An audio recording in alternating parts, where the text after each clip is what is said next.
So, happy 48th National Disability Prevention and Rehabilitation Week. Ayan. Ito'y isang pagdiriwang hindi lamang dito sa Manila, kundi sa buong Pilipinas.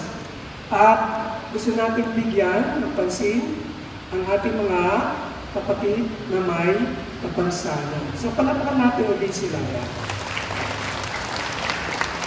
So, pag sinabing prevention and rehabilitation of person with disabilities, we give the best for them to be rehabilitated. No? And one way for them to be rehabilitated is to have this kind of celebration, especially the celebration of the Mass, where we celebrate our dignity as children of God. Ayan.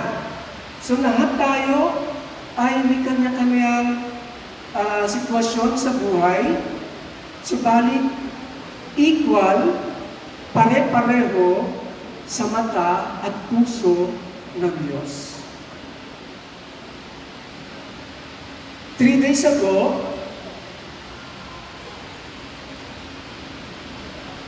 there was a friend.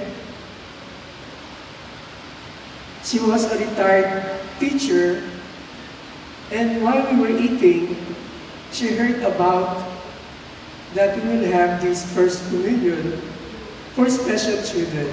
And then she asked, it's just 3 days ago, is it necessary for a special child to receive Holy Communion? They are innocent, she said. And I responded with a big yes.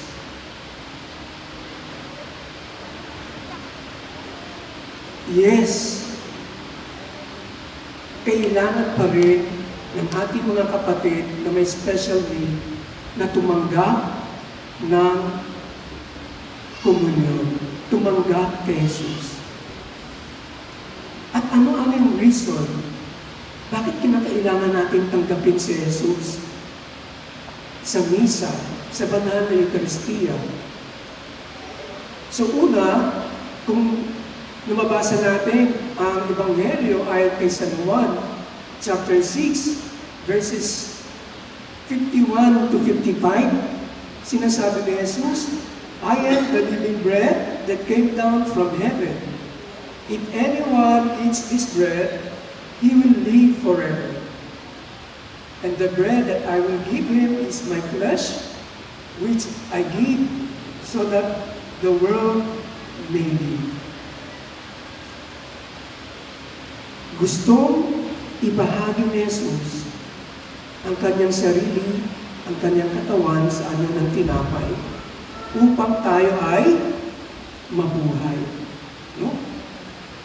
At ito ay isang biyaya para sa atin na inaalay ni Jesus ang kanyang sarili bilang pagkain natin upang tayo ay mabuhay. Kaya nga, napakahalaga na ang mga magulang at ang mga katekista ay nagbibigay daan upang matuto ang ating mga special children na kilalanin si Jesus sa anyo ng tinapay, na dapat nating tanggapin si Jesus sa banal na komunyon, sa Eucharistia. Dahil kalooban ni Jesus na magkaroon tayo ng buhay na wala tanggahan. At ito yung ating ibinibigay. No? We give the Lord as our nourishment, as our food, so that we may live life to the full. At pag tinatanggap natin ito yung pangako na ibinibigay niya sa atin. Every baptized Christian has the right to receive Holy Communion according to canon law.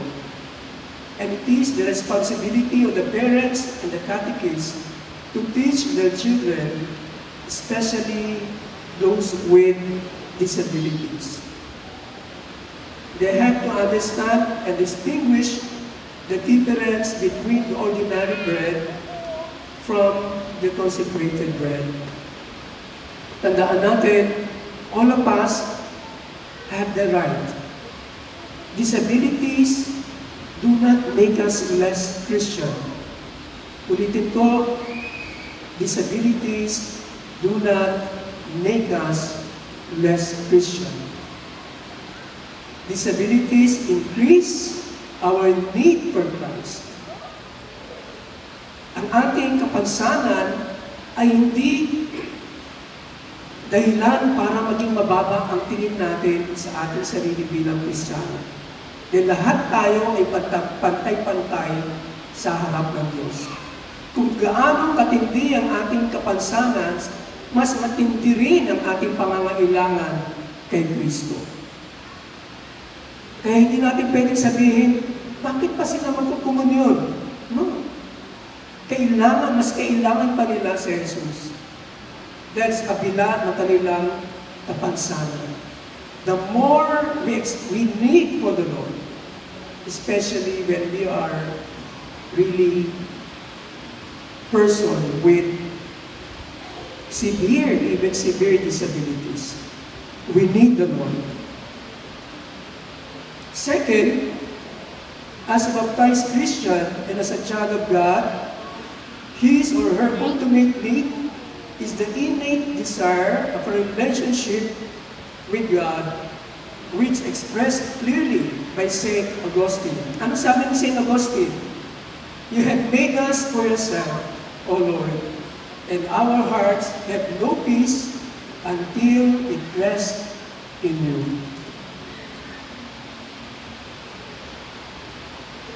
Nilikha mo kami, Panginoon, para sa iyo.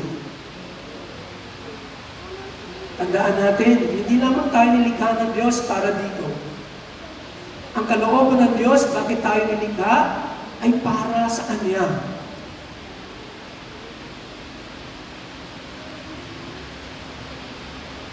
Lahat ang pangarap ng Diyos ay para makabahagi tayo sa Kanyang buhay. At ito'y nakasaad sa ating CCC. No? We have made by the Lord to know Him, to love Him, to serve Him, and sooner or later to be with Him. It's not only for those people who are considered themselves normal. All of us have disabilities. Iba't ibang uri ng kapansanan.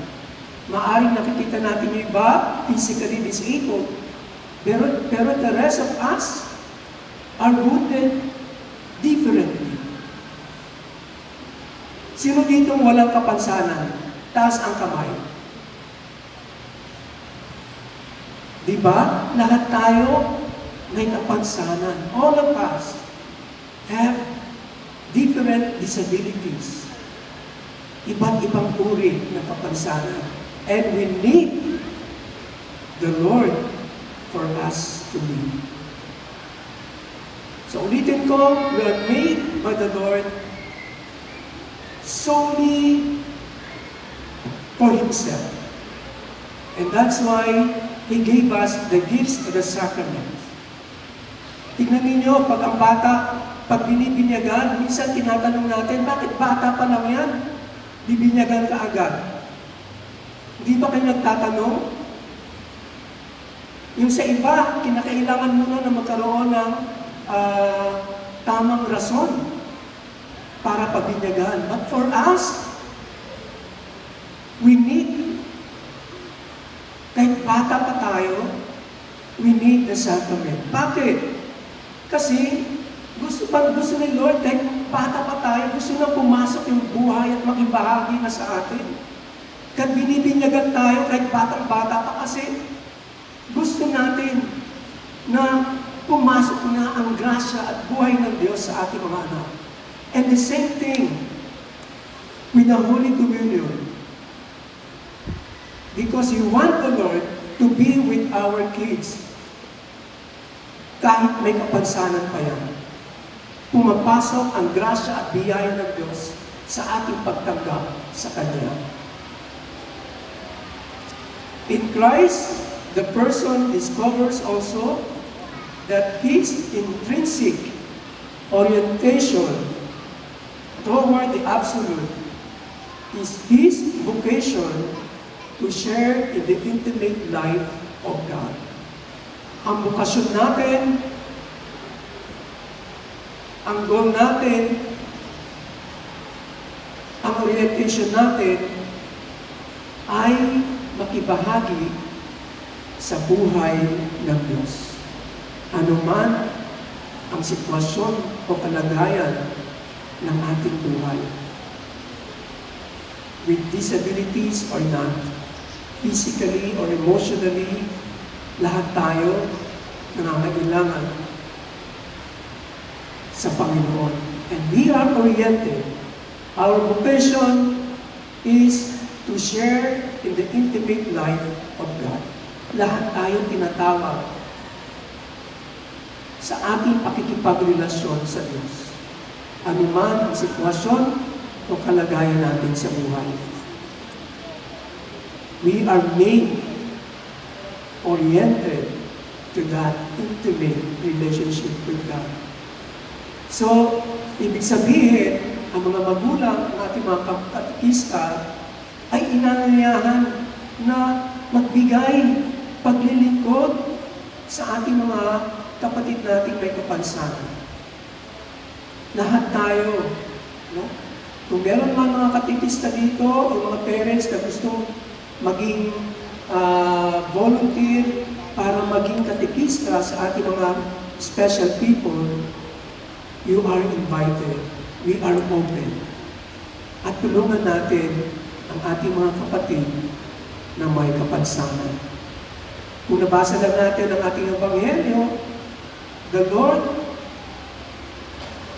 goes around to make us feel that He is present and He wants us to be healed, to be cured. At hindi naman tayo pwedeng gumaling kung wala ang tulong ng ating mga magulang. Hindi tayo pwedeng pumasok sa pakikipagrelasyon sa Diyos kung wala rin yung tulong ng ating mga nanay at tatay. We need your help. Faith has to be shared to our kids. Minsan pa nga, mas matindi pa ang pananampalataya ng ating mga anak kaysa sa iba. No? We don't see, but the Lord is working because He has given us the grace. Amen ba? And later on, tatanggap ang ating 12 mga kapatid sa unang pagkakataon